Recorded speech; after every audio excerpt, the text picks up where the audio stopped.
¿Qué quiere decir esto? Que para que empiece a intervenir el Estado, como antes expliqué, tiene que haber un tipo penal previo, pero tiene que haber una conducta humana. La conducta humana es un comportamiento voluntario.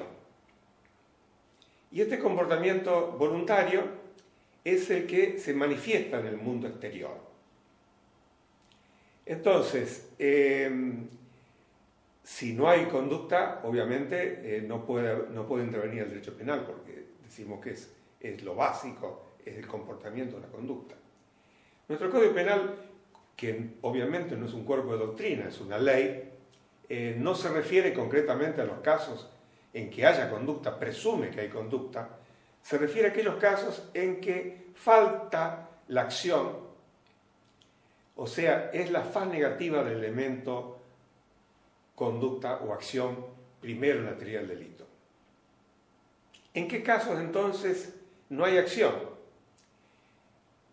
Son aquellos que el Código Penal ejemplifica diciendo en el artículo 34 que no es punible aquel que obrare violentado por fuerza física irresistible. Si decimos, bueno, voy a hacer esta explicación sobre qué se entiende por fuerza física irresistible en el próximo bloque. El artículo 34 del Código Penal, el inciso segundo, se refiere entonces a la fuerza física irresistible.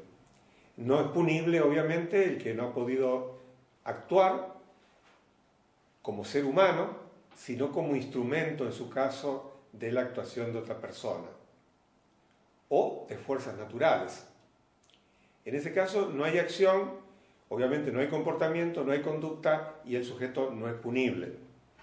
Tampoco hay conducta en el caso de los movimientos reflejos.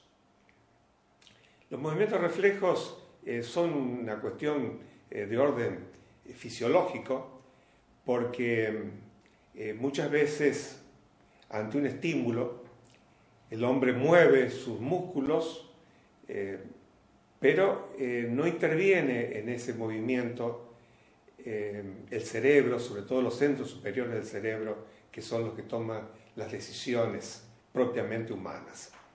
Entonces, también los actos reflejos quedan excluidos del concepto de comportamiento. ¿Cómo? En definitiva, quedan excluidos del concepto de comportamiento aquellas situaciones en que el hombre no ha actuado como tal. Por ejemplo, en los casos de grave perturbación de la conciencia.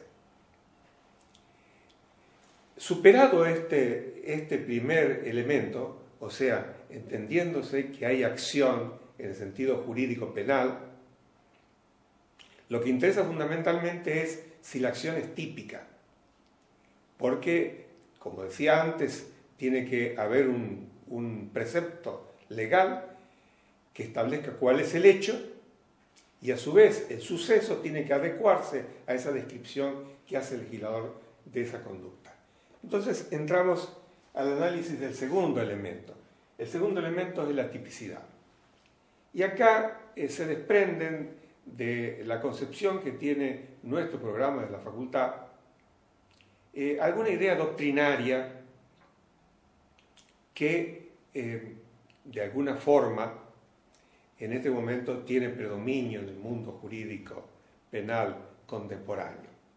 Porque si nosotros decimos, como voy a explicar ahora, que el tipo tiene elementos objetivos y elementos subjetivos, y en el tipo ubicamos, como dice nuestro programa, al dolo y a la culpa, este programa, en definitiva, es una derivación de una idea de un autor alemán de hace ya unas décadas, Hans Welzel, que fue el originador de una corriente filosófico-penal llamada finalismo.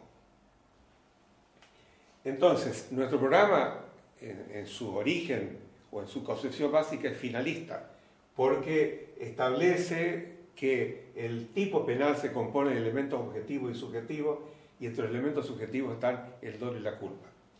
Un programa que no siguiese esta orientación sería un programa causalista, porque pensaría que el tipo es un tipo avalorado y que recién en el ámbito de la culpabilidad se van a observar y analizar los presupuestos subjetivos del dolo y de la culpa. Entonces, las explicaciones que yo voy a dar ahora con respecto a la tipicidad están orientadas conforme al programa de nuestra facultad. Nosotros tenemos en el Código Penal argentino tipos penales dolosos y tipos penales culposos. En nuestro Código Penal, las leyes penales especiales, no hay duda que tiene que existir un elemento subjetivo. El hombre tiene que manifestar en el hecho su voluntad o su desidia, en su caso, y la responsabilidad es subjetiva. O sea, es más o menos una derivación del principio de culpabilidad que tiene también el artículo 18 de la Constitución. En el derecho penal moderno no puede haber responsabilidad objetiva. Obviamente, por razones de tiempo no puedo profundizar en este tema, pero por lo menos dejar constancia que en este momento, en el derecho penal contemporáneo, sobre todo en las sociedades industrializadas, más complejas, y por derivación también en la nuestra, se está tendiendo, lamentablemente, a establecer responsabilidad penal objetiva.